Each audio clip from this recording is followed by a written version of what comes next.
नमस्ते दोस्तों, स्वागत है आपका हमारे YouTube चैनल में। आज की हमारी कहानी है भाग्य का लिखा कभी नहीं मिटता। एक गांव में एक बहुत ही ज्ञानी पंडित रहता था। एक दिन वह अपने बचपन के मित्र से मिलने के लिए दूसरे गांव जा रहा था। उसका मित्र बचपन से ही गूंगा और एक पैर से अपाहिज था। उसके मित्र का गांव काफी दूर था। रास्ते में कई छोटे छोटे गांव पड़ते थे। पंडित अपने धुन में आगे चला जा रहा था। तभी रास्ते में उसे एक आदमी और मिल गया। वह भी पंडित के साथ साथ चलने लगा। पंडित ने सोचा, चलो अच्छा ही हुआ, साथ साथ चलने से सफर जल्दी कट जाएगा। चलते चलते पंडित ने उस आदमी से उसका नाम पूछा, तो उस आदमी ने अपना नाम महाकाल बताया। पंडित को यह नाम थोड़ा अजीब सा लगा, पर पंडित ने नाम के विषय में कुछ पूछना उचित नहीं समझा। दोनों धीरे धीरे साथ में चल रहे थे। तभी रास्ते में एक गांव आया, तो महाकाल ने पंडित से कहा, तुम आगे चलो, मुझे इस गांव में एक संदेशा देना है, मैं तुमसे आगे मिलता हूँ। पंडित ने कहा, ठीक है, और वह आगे की ओर चल दिया। तभी गांव में खबर फैली कि एक व्यक्ति को भैंस ने मार दिया है। जैसे ही भैंस ने उस व्यक्ति को मारा, ठीक थोड़ी देर बाद महाकाल वापस आ गया। फिर चलते चलते दोनों एक दूसरे गांव के बाहर पहुंचते हैं। यहाँ पर एक छोटा सा मंदिर बना था और ठहरने की व्यवस्था भी अच्छी लग रही थी। पंडित के मित्र का गांव भी वहां से अभी काफी दूर था और रात्रि भी होने वाली थी। तो पंडित ने महाकाल से कहा, रात्रि होने वाली है, पूरा दिन चलते चलते थकान सी लग रही है और भूख भी लगी है, हम यहीं भोजन करके आराम कर लेते हैं, कल सुबह आराम से आगे का सफर तय करेंगे। महाकाल ने कहा, ठीक है, मुझे इस गांव में किसी को कोई जरूरी सामान देना है, तुम खाना खाकर आराम करो, मैं बाद में आकर खा लूंगा। इतना कहकर वह वहां से चला गया। लेकिन उसके जाते ही कुछ देर बाद उस गांव में धुआं उठता दिखाई दिया और देखते ही देखते पूरे गांव में आग लग गई। पंडित ने आश्चर्य से सोचा कि यह महाकाल जहाँ भी जाता है वहाँ किसी न किसी तरह की हानि जरूर हो जाती है, कुछ तो गड़बड़ है। लेकिन पंडित ने रात्रि में महाकाल से इस बात पर कोई जिक्र नहीं किया। सुबह दोनों ने फिर अपने गंतव्य की ओर चलना शुरू कर दिया। कुछ ही देर में फिर एक गांव आया, तो महाकाल ने फिर पंडित से कहा, आप आगे चलते जाइए, मैं कुछ देर में आपको मिलता हूँ, मुझे इस गांव में भी कुछ जरूरी काम है, मैं काम करके आपसे आगे मिलता हूँ। यह कहकर महाकाल जाने लगा। लेकिन इस बार पंडित आगे नहीं बढ़ा, बल्कि वहीं खड़ा होकर महाकाल को देखते रहा कि अब वह कहाँ जाता है और क्या करता है। तभी लोगों की आवाज सुनाई दी कि किसी व्यक्ति को सांप ने काट लिया है और वह मर गया है। ठीक उसी समय महाकाल फिर से उस पंडित के पास पहुंच गया। लेकिन इस बार पंडित को सहन नहीं हुआ। उसने महाकाल से पूछ ही लिया कि तुम जिस गांव में जाते हो वहाँ कोई न कोई नुकसान जरूर होता है, क्या तुम मुझे बता सकते हो ऐसा क्यों हो रहा है? तो महाकाल ने जवाब दिया, आप तो मुझे बहुत बड़े ज्ञानी मालूम पड़ रहे थे, इसीलिए मैं आपके साथ चलने लगा था, क्योंकि ज्ञानियों का संग बहुत अच्छा होता है। परंतु आप अभी तक समझ नहीं पाए कि मैं कौन हूँ। पंडित ने कहा, मैं समझ गया हूँ, लेकिन मुझे कुछ शंका है, अगर आप ही अपना उपयुक्त परिचय दे दे तो मुझे शंका नहीं होगी। महाकाल ने जवाब दिया, मैं यमदूत हूँ और यमराज जी की आज्ञा से उन लोगों के प्राण हरण करता हूँ जिनकी आयु पूर्ण हो चुकी है। हालांकि पंडित को पहले ही इस बात की शंका थी, फिर भी महाकाल के मुंह से सुनकर पंडित घबरा गया। लेकिन फिर से हिम्मत करके पूछा, अगर ऐसी बात है तो तुम सचमुच यमदूत हो तो बताओ, अगली मृत्यु किसकी है? यमदूत ने जवाब दिया, अगली मृत्यु तुम्हारे उस मित्र की है जिससे तुम मिलने जा रहे हो। उसके मृत्यु का कारण भी तुम ही बनोगे। यह बात सुनकर पंडित सहम गया।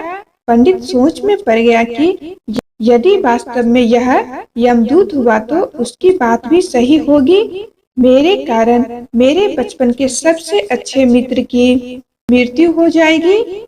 इसीलिए अच्छा यही होगा कि मैं अपने मित्र से मिलने ही नहीं जाऊं। कम से कम मैं तो उसकी मृत्यु का कारण नहीं बनूंगा। महाकाल ने कहा, तुम जो सोच रहे हो वह सब मुझे पता है, मगर तुम्हारे अपने मित्र से मिलने न जाने से नियति नहीं बदल जाएगी। तुम्हारे मित्र की मृत्यु निश्चित है और वह अगले कुछ ही क्षणों में घटित होने वाली है। महाकाल के मुंह से ऐसी बात सुनकर पंडित को झटका सा लगा, क्योंकि महाकाल ने उसके मन की बात जान ली थी, जो कि एक साधारण व्यक्ति के लिए असंभव था। अब तो पंडित को पूरा विश्वास हो गया था कि यह महाकाल सचमुच में ही यमदूत है। वह अपने मित्र की मृत्यु का कारण न बने, इसीलिए पंडित पीछे की ओर मुड़ा और अपने गांव की ओर जाने लगा। परंतु जैसे ही पंडित मुड़ा, उसका मित्र तेजी से उसकी ओर आता हुआ दिखाई दिया, जो पंडित को देखकर अत्यंत प्रसन्न दिख रहा था।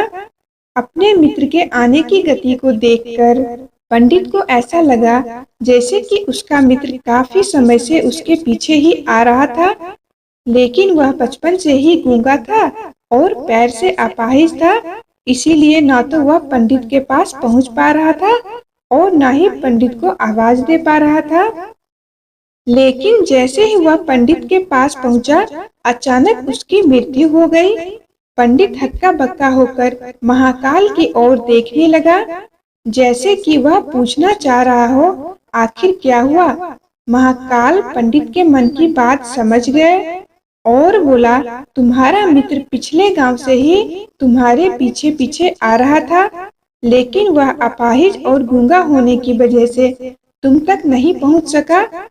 उसने अपनी संपूर्ण ताकत लगाकर तुम तक पहुंचने की कोशिश की, लेकिन बुढ़ापे में बचपन जैसी ताकत नहीं होती है। इसलिए हृदय आघात के कारण तुम्हारे मित्र की मृत्यु हो गई, क्योंकि तुमसे मिलने के लिए अपनी गति की सीमा को लांघते हुए वह तुमसे मिलने के लिए पीछे पीछे भाग रहा था। इसीलिए अपने मित्र की मृत्यु का कारण तुम ही बने।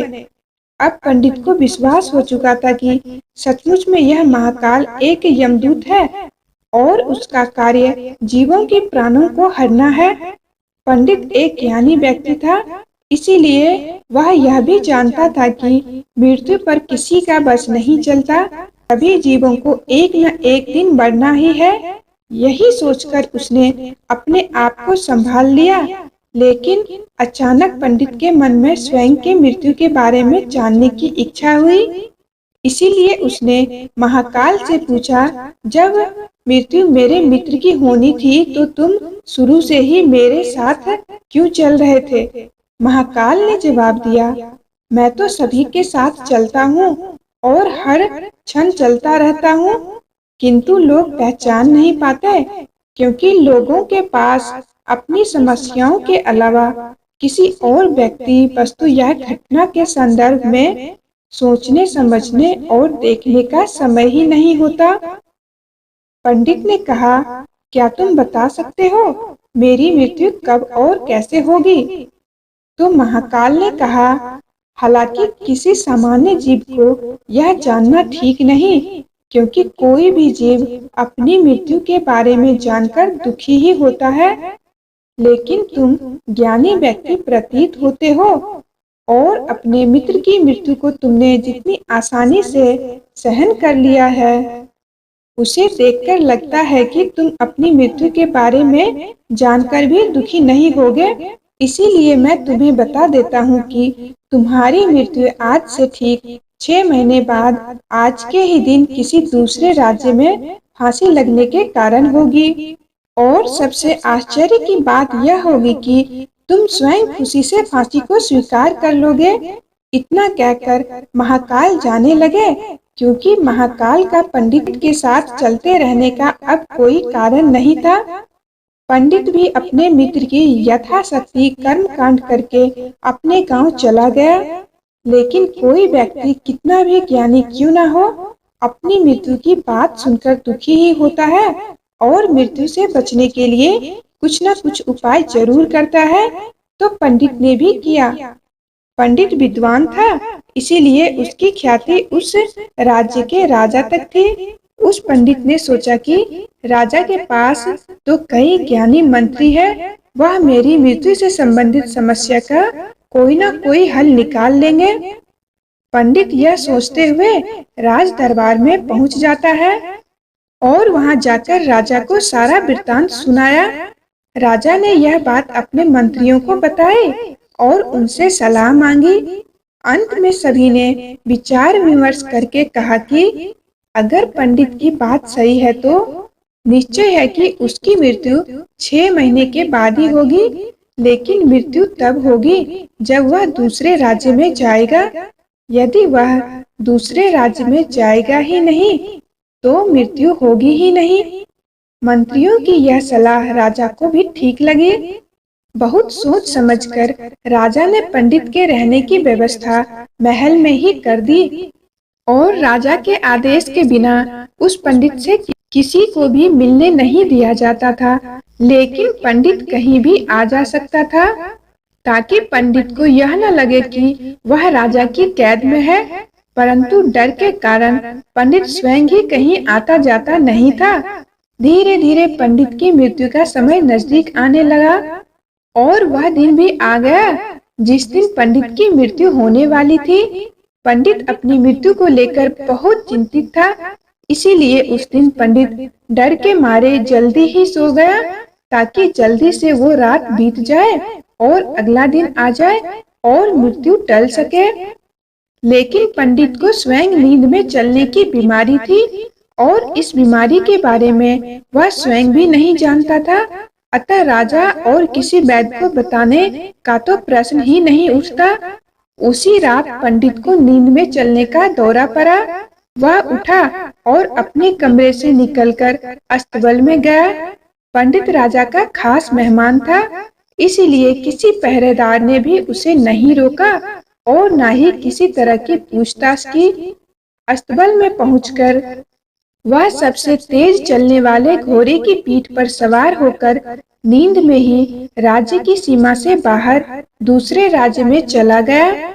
इतना ही नहीं, वह दूसरे राज्य के राजमहल तक पहुंच गया और उस महल के पहरेदार ने भी उसे नहीं रोका और न ही कोई पूछताछ की। सभी लोग रात्रि के अंतिम पहर होने के कारण नींद में थे और वह पंडित सीधे राजा के शयन कक्ष में पहुंच गया। जहां राजा और रानी सो रहे थे वहां पंडित भी जाकर लेट गया। सुबह हुई तो राजा ने पंडित को रानी के बगल में सोया हुआ देखा, जिससे राजा बहुत क्रोधित हुआ और पंडित को गिरफ्तार कर लिया गया। पंडित को तो कुछ समझ ही नहीं आ रहा था कि आखिर दूसरे राज्य में और राजा के शयन कक्ष में कैसे पहुंच गया। लेकिन वहां उसकी सुनने वाला कौन था। राजा ने पंडित को दरबार में हाजिर करने का हुक्म दिया। कुछ समय बाद पंडित को दरबार में लाया गया, जहां राजा ने पंडित को देखते ही फांसी की सजा सुना दी। फांसी की सजा सुनकर पंडित कांप गया। फिर कुछ हिम्मत करके उसने राजा से कहा कि मैं यह नहीं जानता हूँ कि मैं राजमहल में कैसे पहुँचा और यह भी नहीं जानता हूँ कि मैं आपके शयन कक्ष में कैसे आया और आपके राज्य के किसी पहरेदार ने भी मुझे क्यों नहीं रोका। लेकिन मैं इतना जानता हूँ कि आज मेरी मृत्यु होनी थी और अब सच होने जा रही है। राजा को भी यह बात थोड़ी अटपटी लगी। उसने पूछा, तुम्हें कैसे पता कि आज तुम्हारी मृत्यु होनी है?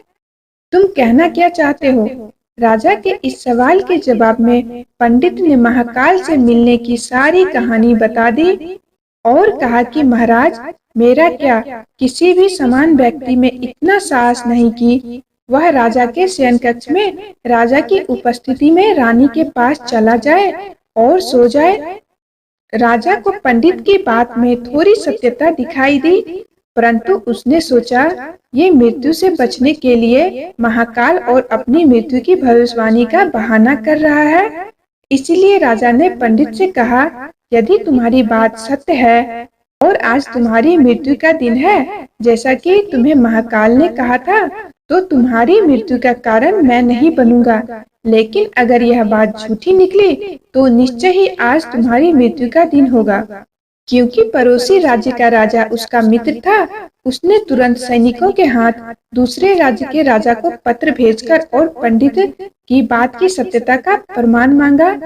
शाम तक भेजे गए सैनिक वापस लौट आए और उन्होंने बताया, महाराज, पंडित जो बोल रहा है वह पूर्णतः सत्य है। दूसरे राज्य के राजा ने पंडित को रहने के लिए अपने ही महल में संपूर्ण व्यवस्था कर रखी थी और पिछले 6 महीने से पंडित राजा के महल में था। कल राजा इससे अंतिम बार मिले थे। इसके बाद इस राज्य में यह कैसे पहुंचा, इसकी जानकारी किसी को नहीं है। इसीलिए उस राज्य के राजा के अनुसार पंडित को फांसी की सजा देना उचित नहीं है। लेकिन राजा के लिए एक नई समस्या आ गई, क्योंकि उसने बिना कुछ जाने ही पंडित को फांसी की सजा सुना दी थी। इसीलिए अगर दंड नहीं दी जाए तो राजा के कथन का अपमान हो जाएगा, और अगर राजा के द्वारा दी गई सजा का मान रखा जाए तो पंडित की बिना वजह ही मृत्यु हो जाएगी। राजा ने अपने सभी मंत्रियों से इस बारे में चर्चा की। सभी मंत्रियों ने सुझाव दिया, महाराज, पंडित को एक कच्चे सूत से फांसी लगवा दें।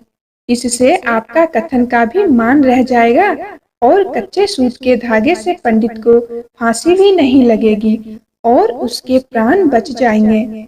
राजा को यह सुझाव अच्छा लगा। उसने ऐसा ही आदेश सुना दिया। पंडित के लिए कच्चे धागे के सूत का फांसी का फंदा बनाया गया और नियम के अनुसार पंडित को फांसी पर चढ़ाया जाने लगा। सभी लोग खुश थे कि ना तो पंडित मरेगा और न ही राजा का वचन झूठा पड़ेगा। पंडित को भी विश्वास था कि सूत के धागे से तो उसकी मृत्यु हो ही नहीं सकती। इसीलिए वह भी खुशी खुशी फांसी पर चढ़ने को तैयार था, जैसा कि महाकाल ने उसे कहा था। लेकिन जैसे ही पंडित को फांसी दी गई, सूत का धागा तो टूट गया, लेकिन टूटने से पहले उसने अपना काम कर दिया था। पंडित के गले की नस सूत के धागे से कट चुकी थी और पंडित जमीन पर पड़ा तड़प रहा था। हर धड़कन के साथ उसके गले से खून के फुहार निकल रही थी और देखते ही देखते पंडित का शरीर पूरी तरह से शांत हो गया। सभी लोग आश्चर्य से उस पंडित को मरते हुए देख रहे थे।